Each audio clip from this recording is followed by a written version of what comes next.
Russia की Marinera ship जिसे US navy ने जब्त कर लिया है, उससे बहुत बड़ी खबर आ रही है। अभी तक तो हम वर्ल्ड वॉर की बात कर रहे थे, लेकिन अब भारत का भी इन्वॉल्वमेंट इसमें हो चुका है। सबसे बड़ी खबर जो है वो ये है कि 3 भारतीय मैरिनेरा रशियन फ्लैग शिप पर हैं और ये बहुत बड़ी खबर है। इस पे अब भारत क्या करता है, और बहुत सारी जानकारियां ऐसी है कि उसमें यूक्रेनियंस भी थे, रशियन शिप में यूक्रेनियंस, जिसको कि यूएस ने कैप्चर कर लिया। अब कितना बड़ा इस पे बवाल होगा ये हम जानेंगे पंकज जी से। पंकज जी, ये खबर को आप कैसे देखते हैं? इतना बड़ा डेवलपमेंट, वर्ल्ड वॉर 3 की तरफ हम बढ़ रहे हैं। देखिए, वो तो एक है ही, उसका ऑफशूट है ही, लेकिन उससे पहले नागेन जो सबसे चौंकाने वाली बात ये थी कि इस मैरिनेरा शिप, जो 2 शिप में से एक शिप जिसको पकड़ा है यूएस ने, उसमें 28 क्रू मेंबर्स मौजूद थे। उन क्रू मेंबर्स की सही सलामती के लिए रूस ने धमकी भरा एक तरीके से मैसेज भी जारी कर दिया।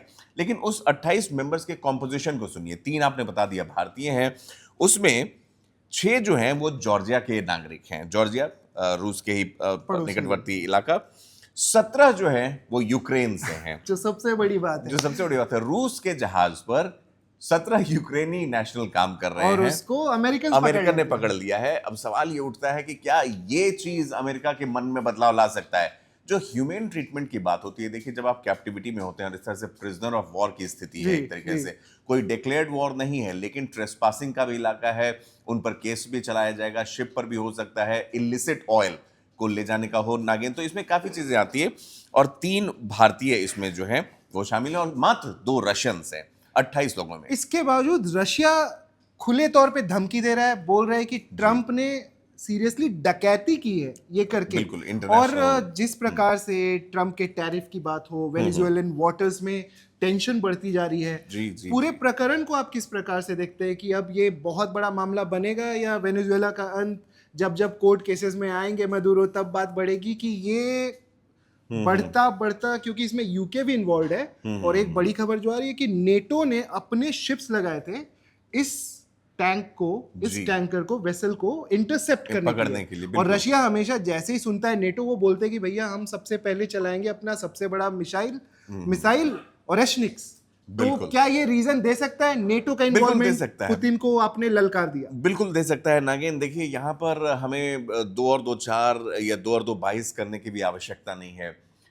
विश्व ने इससे पहले भी इस तरह की स्थिति देखी है। जब पहला विश्व युद्ध शुरू हुआ 1914, उसकी शुरुआत कोई 2 बड़े देशों के टकराव से नहीं हुई थी। आर्क ड्यूक फर्डिनेंड, सर्बिया में वो आर्क ड्यूक फर्डिनेंड थे, उनकी हत्या कर दी जाती है साराजीवो इलाके में।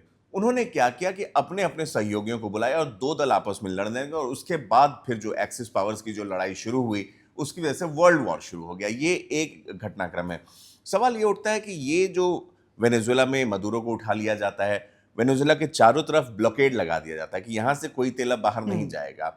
उसमें से 2 जहाज जो कि रूसी बैनर के तले काम कर रहे थे और जिसकी खोजबीन भी चल रही थी, लेकिन रशिया का कहना है कि ये जो 2 जहाज हैं, सोफिया और बेला 1, जिसको अब मैरिनेरा कहा जा रहा है, इनकी लीगल डॉक्यूमेंटेशन है कि इनको जाने की इजाजत थी, फिर भी उसको पकड़ा जाता है कैरेबियन सी में। इंटरनेशनल मैरिटाइम लॉ का उल्लंघन बता रहा है रूस, और उस पर अब 2 रशियंस भी हैं, 3 भारतीय हैं, 17 यूक्रेनियन हैं और कुछ सर्बियन जॉर्जियन हैं। इन सबको मिला के ऐसा लगता है कि देखिए, यहां पर नेशनैलिटीज की लड़ाई नहीं होगी, लेकिन यहां पर डोनाल्ड ट्रंप जो एक तरीके से अपना सिक्का चलाना चाहते हैं, बताना चाहते हैं देश को कि देखिए, हमसे पंगे लोगे तो फंसोगे, उस चक्कर में कहीं ना कहीं इफ दे रब रशिया द रॉन्ग वे, और उसमें तब लोग जब खींचे चले आएंगे, मुझे लगता है वहां पर चीन भी बहुत दूर नहीं है। वेनेजुएला में जिस तरह से घटनाक्रम हुआ है नागेन, उसको लेकिन अब इसमें मोदी जी का कोई रोल बनता है? 3 भारतीय इन्वॉल्व हैं जी, तो अब उनको तो सबसे पहला हमारा जो कर्तव्य है कि आप इनको वापस लाइए, चाहे वो किसी भी शिप में थे, वो काम कर रहे थे उस शिप में, तो उनकी जान बचाना, उनको जेल से निकालना, ये सब अब कैसे होगा? मोदी जी के पास क्या रास्ता है? बिल्कुल, देखिए, अभी वो अमेरिका के कब्जे में है, कोस्ट गार्ड ने उनको घेर रखा है, उन्हें अमेरिकी सॉइल पर नहीं ले जाया गया है, उन पर अभी तक किसी कोर्ट में कोई याचिका दायर नहीं की गई है, वो शिप पर ही हैं। और जब आपको इंटरनेशनल वाटर्स में पकड़ा जाता है तो उसमें रखरखाव के भी नियम होते हैं। आपको परिवार से बातचीत, आपकी सही सलामती की खबर आप अपने इष्ट जनों को दे सकते हैं, इतनी सुविधा दी जाती है। कुछ हद तक जिस देश का वो शिप है, हालांकि कंट्रोवर्सी यहाँ ये भी है कि ये जो मैरिनेरा शिप है, ये गयाना के बैनर तले ऑपरेट कर रहा था, लेकिन बाद में ऐसा कहा जा रहा है कि रशिया उस ने पर खरीदा। रशिया ने खरीदा। उस पर इसी दौरान पिछले ही कुछ दिनों में उस पर रशियन फ्लैग पेंट किया जी। गया ताकि वो रशिया के तो नाम से वो रशिया बाहर आए। रशिया यूएस को प्रवोक कर रहा है या यूएस देखिए, रशिया सवाल है को कि provoke किस कर रहा है? वाटर्स में है, ये भी है। अब जिस तरह से उस शिप ने एक अपना कोर्स बदला, ये काफी चीजें हैं।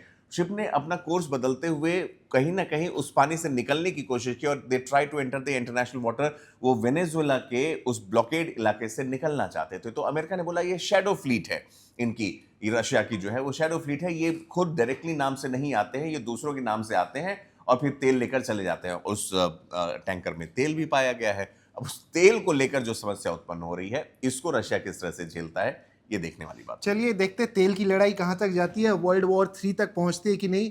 बहुत सारे लोग बोलते हैं कि भैया बहुत सारे देश अभी इन्वॉल्व नहीं हुए, तो ये वर्ल्ड वॉर 3 नहीं है। लेकिन जी। जितनी मौतें हमने 2022 से लेकर के अभी तक इतने सारे जी। वॉर्स में देखी है, उसे हम बिल्कुल नज़रअंदाज नहीं कर सकते।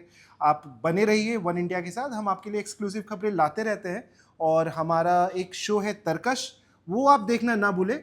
उसमें आपको ऐसे डिबेट्स दिखेंगे और ऐसे गेस्ट दिखेंगे और उनकी जानकारियाँ, उनके विश्लेषण कि आपको मज़ा आएगा सुन के और समझ में ज़रूर आएगा कि पूरी दुनिया में भाई चल क्या रहा है। मेरा नाम है नागेंद्र सिंह और मेरे साथ है पंकज मिश्रा। बहुत बहुत धन्यवाद।